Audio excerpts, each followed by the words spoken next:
Dérivation, leçon paragraphe grand 2, petit 4, équation réduite de la tangente en un point. Donc dans les paragraphes précédents, on a vu ce qu'était la tangente à une courbe en un point. Et on a vu que grâce au taux de variation, on pouvait déterminer son coefficient directeur, qui se notait f' de quelque chose, le quelque chose étant l'abscisse du point où on a tracé la tangente. Dans ce paragraphe, on va pas se contenter du coefficient directeur, on va avoir comment trouver l'équation de cette droite tangente, l'équation de la forme y égale mx plus p, comme on a revu en début de chapitre. Donc, pour être capable de faire ça, il faut retenir la formule qui est donnée dans la propriété. Donc, l'équation de la tangente au point d'abscisse petit a pour équation y égale f' de a fois x moins a plus f de a. Donc, ce qui va rester là-dedans, c'est de toute manière le y et le x qu'on va garder tel quel. Mais il va falloir que l'on ait f' de a, f de a et évidemment a, mais ça, on me le donnera dans l'énoncé. Donc, on travaille toujours dans l'exemple sur la fonction f de x égale x carré et on travaille encore sur le point a d'abscisse 2, comme dans les paragraphes précédents. Donc, on avait vu dans le paragraphe juste avant que f' de 2 était égal à 4. C'est-à-dire que le coefficient directeur de cette tangente au point d'abscisse 2 valait 4. On l'avait obtenu grâce au taux de variation.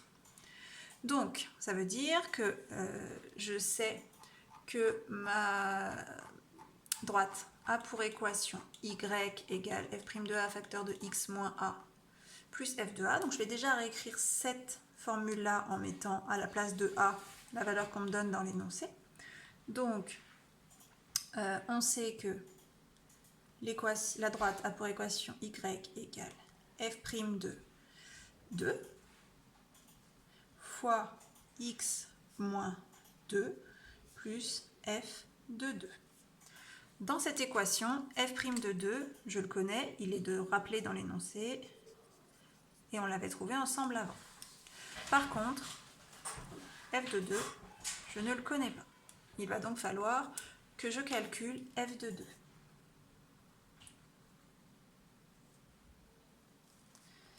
Alors, f de 2, c'est quelque chose que vous savez faire, puisque la fonction f, je la connais, elle est ici.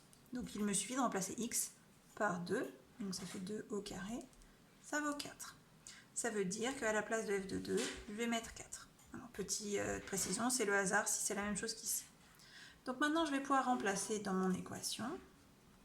Donc f' de 2, c'est 4, fois, parenthèse, x moins 2, plus f de 2 qu'on vient juste de calculer, qui vaut 4. Alors, pour le moment, ça ne ressemble pas à l'équation d'une droite, puisque notre objectif est d'obtenir une équation de la forme y égale mx plus p. Ici, on n'a pas exactement ça. Donc, pour arriver à ça, il va suffire de développer mon produit. Donc, 4 fois x, 4x. 4 fois moins 2, ça fait moins 8. Et j'ai le plus 4 à la fin. Il me reste à réduire mes deux termes constants. Et on obtient, donc, moins 8 plus 4, ça fait moins 4. Donc, voilà l'équation de la tangente. C'est une droite, donc de coefficient directeur 4. Ça, on le savait déjà, puisque le nombre dérivé valait 4. Et d'ordonnée à l'origine, moins 4. Alors, en dessous, vous avez un graphique qui représente la fonction carrée. Donc, vous allez reconnaître la parabole, le point A, c'est-à-dire le point d'abscisse 2 de cette parabole, et la tangente. Donc, voilà ce dessin. Donc, en vert ici, la courbe qui représente notre fonction f, c'est la parabole de la fonction x carré. Le point A d'abscisse 2, c'est autour de ce point qu'on travaille depuis le début de cet exemple, et la tangente qui est ici.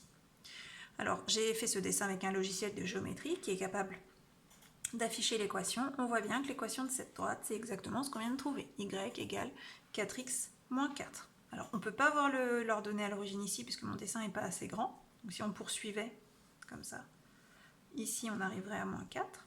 Par contre, on peut vérifier qu'on a bien le bon coefficient directeur. Si je me place en un point de ma droite, ici par exemple, que j'avance de 1 unité, on voit bien qu'on monte de 4 unités pour rejoindre la droite.